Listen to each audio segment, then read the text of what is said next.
In the heart of 16th century Japan, on a mountain shrouded in mist, stood a sacred world. For 800 years, the temple complex of Enryaku-ji on Mount Hiei was more than a sanctuary.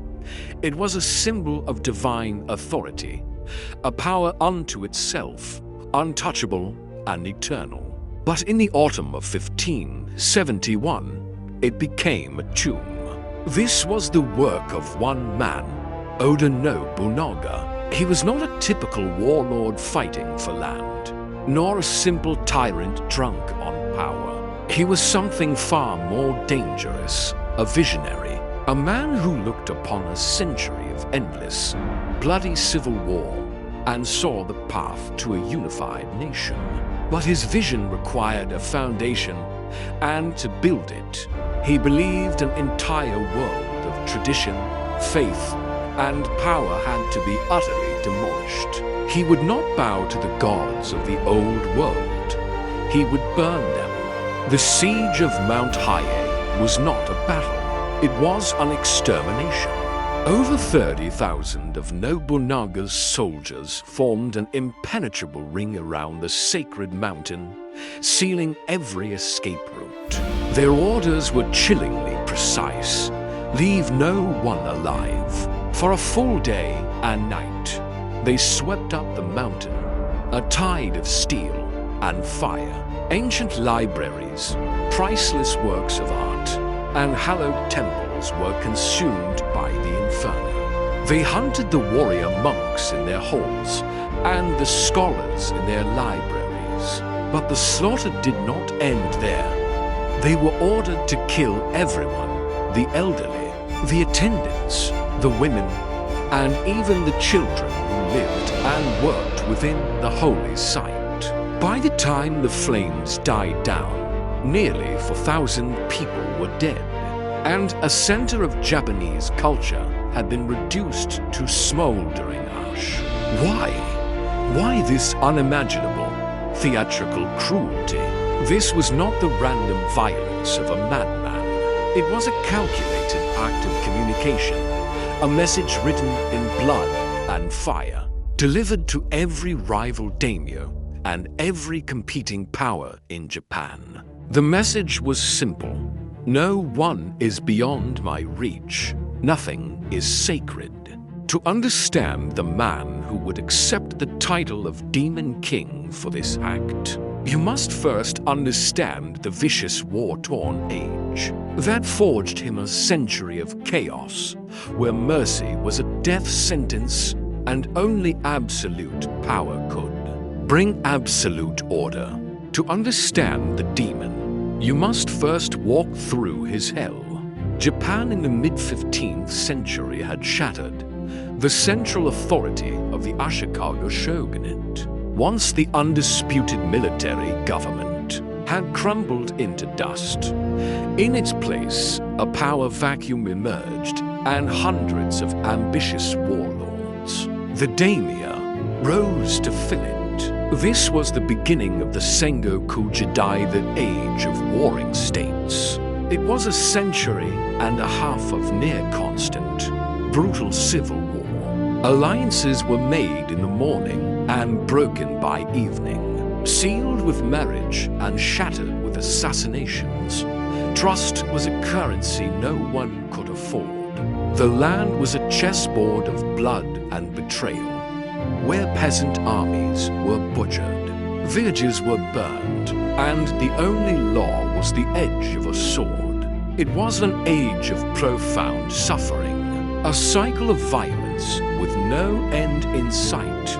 Generations were born and died knowing nothing but the terror of the next samurai army marching over the horizon. Japan was desperate for a unifier, but the cost of that unity would be a new kind of horror. Into this world of rigid tradition and bloody chaos, Oda Nobunaga was born, and he was strange. The son of a minor warlord from a weary province, he defied every convention. He dressed in bizarre, mismatched clothing, fraternized with commoners, and behaved with such unpredictable eccentricity that he earned a humiliating nickname. The Fool of Oweri. His own family plotted against him. His retainers despaired. They saw a fool, but they failed to see the mind coiling beneath the surface, a mind that saw the old ways of honor and ceremony not as sacred, but as chains. The moment the world saw the fool as true face was at the Battle of Okehazama in 1560.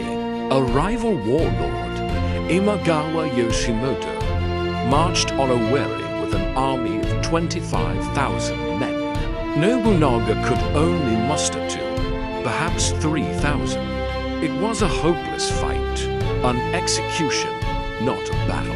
His advisors begged him to surrender, to hide behind his castle walls. Instead, Nobunaga did the unthinkable. He led his tiny force out into a thunderstorm, using the driving rain and wind as cover. While the massive Imagawa army rested in a narrow gorge, celebrating their inevitable victory, Nobunaga fell upon them like a ghost. He launched a surprise attack so swift, so ferociously precise, that it plunged the enemy into total chaos. In the heart of the storm, they found and killed Imagawa Yoshimoto himself. The great army, its head severed, simply dissolved. The victory was a political earthquake. The Fool of Oweri had done the impossible. He was now a force to be reckoned with, and he moved with terrifying speed. He adopted a new seal, a new mission statement that would define his life's work. Tenka Fubu. Rule the empire by force. This wasn't just a threat, it was a promise. He systematically dismantled the old rules of war, while other samurai prized the sword. Nobunaga saw the future in gunpowder. He organized his infantry into disciplined ranks of musketeers, a tactic that would mow down the most legendary samurai cavalry. He was not interested in honorable duels or poetic victories. He was interested in absolute, undeniable conquest. He built his power on a foundation of brilliant strategy, economic control, and a ruthlessness that terrified his enemies. He was forging a new Japan in his own image, and he would not let anyone or anything stand in his way. As Nobunaga's power grew, it cast a shadow that reached even the most sacred corners of Japan. And in those corners, a different kind of power resided. The word monastery might evoke images of peaceful meditation and quiet study. The Great Temple. Complexes of 16th century Japan were not that. They were states within a state. For centuries, major Buddhist institutions, like Enryaku-ji on Mount Hiei, had amassed immense wealth and influence. They owned vast tracts of tax-free land, held sway over the imperial court, and, most importantly, they had armies. They were home to the Shiva warrior monks. These were not men who had renounced the world. They were men who sought to master it, clad in armor under their robes, skilled with the bow, the blade, and the naginata. They were a formidable fighting force. They fought to protect their lands, to enforce their political will, and to wage war on rival temples. At the peak of its power, the fortress monastery of Enryaku-ji, perched atop the strategic heights overlooking the capital of Kyoto, was a kingmaker. It was a nest of thousands of warrior monks who had defied emperors and humbled shoguns. They saw themselves as guardians of a divine order, and they saw the ambitious, godless warlord Oda Nobunaga as a threat to their entire world. The collision was inevitable. It came when Nobunaga cornered his bitter enemies, the Asakura and Azai clans. Beaten on the battlefield, their armies shattered, they made a desperate retreat. Their destination, Mount Hiei, they pleaded for sanctuary, and the monks of Enryaku-ji granted it. This was no act of compassion. It was a calculated political move, a declaration of allegiance. The sacred mountain, the symbol of spiritual purity, became an active military base for Nobunaga's enemies. The monks didn't just shelter the Azai and Asakura, they rearmed them. They joined them in launching raids from the mountainside, striking at Nobunaga's forces before retreating behind the temple's holy protection. Nobunaga's campaign to unify Japan had ground to a halt. Checkmated by a holy mountain he was expected to respect, the stage was set for a clash between two unstoppable forces. Nobunaga's patience was at its end. He had tried diplomacy. He had tried negotiation. He had even tried to appeal to the emperor to intervene. The monks of Hiei ignored it all. So he sent one final message, not a plea, but an ultimatum. The wording was brutally clear. Expel the Asakura and the Azai. Lay down your arms and submit to my authority. Refuse, and I will burn every temple, every scroll, and every man on this mountain to the ground. The threat was so sacrilegious, so utterly unthinkable, that the monks of Enryaku-ji treated it with contempt. They were arrogant, protected by 800 years of history and the collective piety of a nation. They had seen warlords rise and fall. To them, Nobunaga was just another arrogant upstart who would eventually be struck down for his hubris. Who would dare to attack a living god? They believed their sacred status was an impenetrable shield. They believed their gods would protect them. They would soon learn that Nobunaga had no intention of fighting their gods. He planned to kill them. On September 28, 1571, the ultimatum expired. The monks of Mount Hiei had made their choice. And so, Oda Nobunaga made his. As darkness fell, a forest of torches began to move. 30,000 soldiers, the largest army Nobunaga had ever assembled, moved into position with chilling, silent efficiency. They were not preparing for a battle. They were preparing for a harvest. They formed a perfect, unbroken ring around the base of the mountain, a perimeter stretching for miles. Every road, every path, every hidden trail used by monks for centuries was now guarded by a line of soldiers, with orders to kill anyone who tried to flee. As the sun rose on the 29th, the inhabitants of the sacred mountain woke to find themselves not in a holy sanctuary, but in a cage. The air was still, the trap was set, and then Nobunaga gave the order. The inferno began at the foot of the mountain. Nobunaga's men set fire to the Hiyoshi-taisha, a revered shrine complex that served as the spiritual gate to Enryaku-ji. It was the first act of sacrilege, a warning that nothing was off limits. Then the army began to advance. From all sides, thousands of soldiers began their slow, methodical climb up the mountain, a wave of steel and fire consuming everything in its path. They marched in disciplined ranks. Their mission simple and absolute: kill every living thing you find. The famed warrior monks, the Shi, mounted a fierce but hopeless defense. They were masters of their terrain. but they were horrifically outnumbered. They were hunted down in the courtyards, cut down in the dojos, and shot down with the very firearms they had disdained as dishonorable.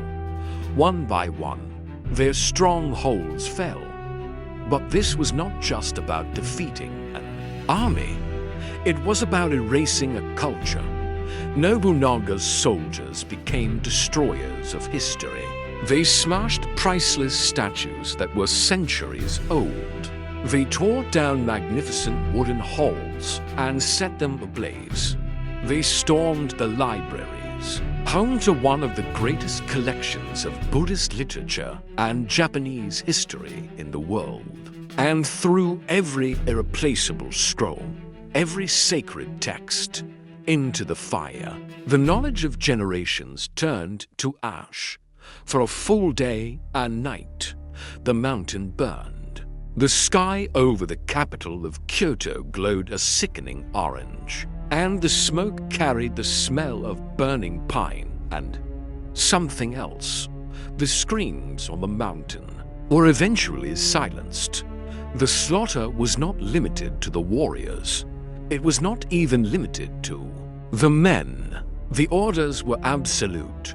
Soldiers stormed the residences, dragging out elderly abbots, young disciples, scholars, artisans, and servants, killing them where they stood. They hunted down the women and children who lived and worked on the mountain, showing no mercy.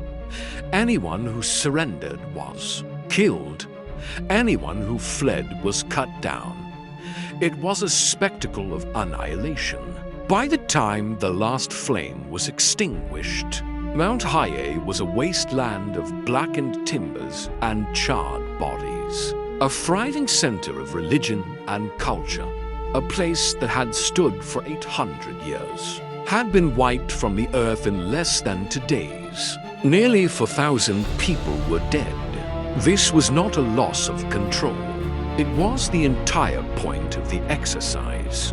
The massacre of Mount Hiei was the most brutal and effective piece of political communication.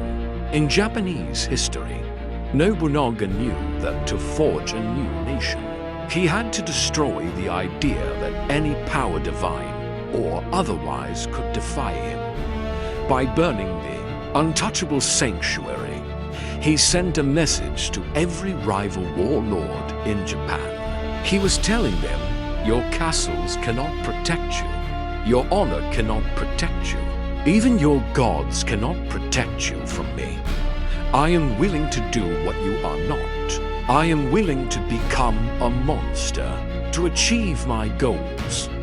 In the smoking ruins of that holy mountain, Oda Nobunaga shed his title as a mere warlord. He accepted a new one that his enemies whispered in terror, and one that he would carry for the rest of his life. Dairoku Tenmai, the demon king of the sixth heaven, the ultimate enemy of the Buddhist faith. The question now was not whether he was a monster, but whether his monstrous act had worked. The news of what happened on Mount Hiei spread through Japan like a shockwave. There was no disbelief, only terror. The demon king had done the unthinkable, and the message was received.